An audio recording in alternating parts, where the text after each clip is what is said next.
Chegamos ao 6º episódio da nossa rentabilidade mensal. Estamos iniciando o Fala FUSESC sobre a rentabilidade de junho. Eu sou a Carolina e estou com nossos especialistas de investimento. Cadu, nosso diretor financeiro e administrativo, e Fausto, nosso gerente de investimentos. Senhores, sejam bem-vindos a mais este Fala FUSESC. Fausto, mais uma vez, a rentabilidade dos planos está parecida com a do mês anterior. E os motivos são os mesmos? Olá, amigos da FUSESC. O mercado se mostrou mais otimista em junho. Isso fez com que ativos de risco performassem bem. Índices de referência como IMAB, IRFM e Ibovespa se destacaram positivamente nesse mês. De positivo na rentabilidade dos nossos planos, podemos citar os fundos exclusivos, tanto multimercado quanto renda fixa, que tem boa parcela em CDI, e os títulos públicos marcados a mercado, em virtude do fechamento das taxas de juros, que renderam em média 2% em junho. Do lado negativo, é importante destacar os títulos públicos marcados na curva, em função da deflação do IGPM e do IPCA. Como exemplo, podemos citar as NTNBs, que renderam em média 0,5%, e as NTNC, que tiveram retorno negativo de 1,43%. Ainda destaco que o Plano Benefício 1, por suas características, possui mais papéis marcados na curva que o Plano Multifuturo 1 e Multifuturo 2. Por isso, ele teve rentabilidade inferior. Cadu, desde agosto de 2022, nós percebemos que a taxa Selic subiu para 13,75 ao ano. E até agora isso não mudou. Essa constância na taxa básica de juros está relacionada com a rentabilidade recorrente dos planos que estamos vendo neste momento? Olá, Carol. Olá, ouvintes do Fala FUSESC.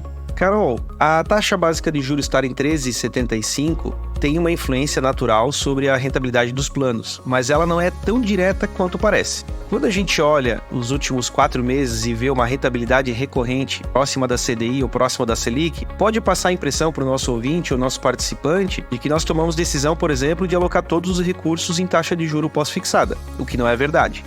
Então eu não posso dizer para você que o fato da taxa de juros estar recorrente tem uma relação direta ou tão direta assim com o retorno dos últimos 4 meses.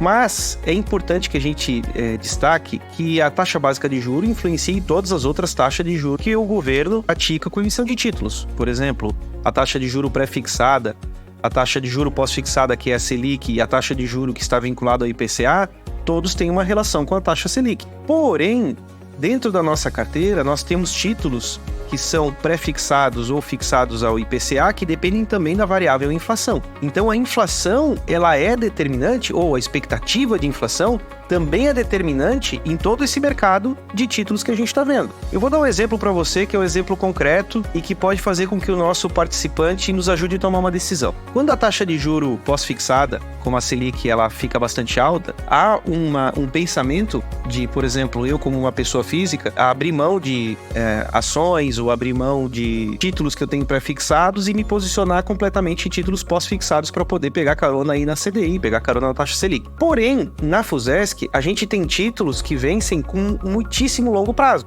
Nós temos títulos, por exemplo, que vencem em 2045. E nós não temos nenhum título de dívida que vence em 2045 que vai garantir com que a minha taxa de juro pós-fixada, Selic ou CDI, se mantenha estável. Justamente porque o governo pode mudar, nesse caso o Banco Central, que é independente, ele pode mudar essa taxa de juro para cima ou para baixo, eu fico exposto a uma repentina mudança de taxa de juros. Porém, quando eu compro um título, por exemplo, para 2045, que está atrelado ao IPCA e tem um bônus, esse título, quem está emitindo, tem um compromisso de pagá-lo com essa rentabilidade que eu comprei. Então, por exemplo, eu tenho um título aqui para 2045 que está pagando 6% ao ano, mais IPCA. Eu posso pegar e vender um título nessas características para poder alocar recurso na taxa Selic ou taxa CDI? Posso. Mas será que quando essa taxa de juros vir a cair no futuro, eu vou ter a oportunidade de novo comprar esse título com IPCA mais 6% para 2045? Então existe um custo de oportunidade que eu preciso observar entre o curto prazo e o longo prazo. Se eu abro mão desse título de 6% mais IPCA para 2045 e adquiro um título pós-fixado,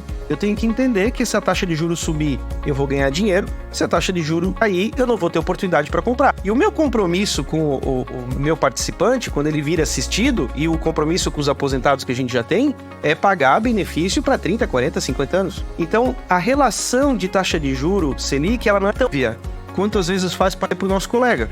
Eu sugiro que as pessoas que têm dúvidas sobre esse tipo de questionamento procurem o nosso primeiro episódio lá do podcast Entendendo a Rentabilidade e lá vai ficar um pouquinho mais claro. Então, a rentabilidade desse mês que a gente teve de junho foi uma rentabilidade que tem a ver com a taxa Selic, sim, mas ela não tem uma relação tão direta quanto poderia parecer. Joia, Cadu. Então, obrigada, senhores, pelas informações da rentabilidade dos planos no mês de junho. E você que está chegando agora no nosso podcast e quer saber mais sobre a rentabilidade dos planos, fica aqui a dica. Ouça ou assista ao episódio Entendendo a Rentabilidade dos Planos no Spotify, Deezer ou YouTube.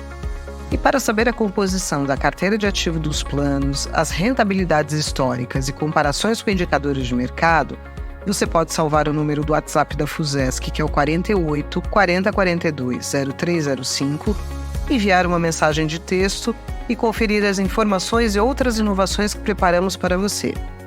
Cadu, Fausto, agradeço mais uma vez a participação de vocês e essas informações que vocês nos trouxeram. Agradeço a audiência dos nossos ouvintes que estiveram conosco aqui até este momento e até o próximo Fala Fusesc.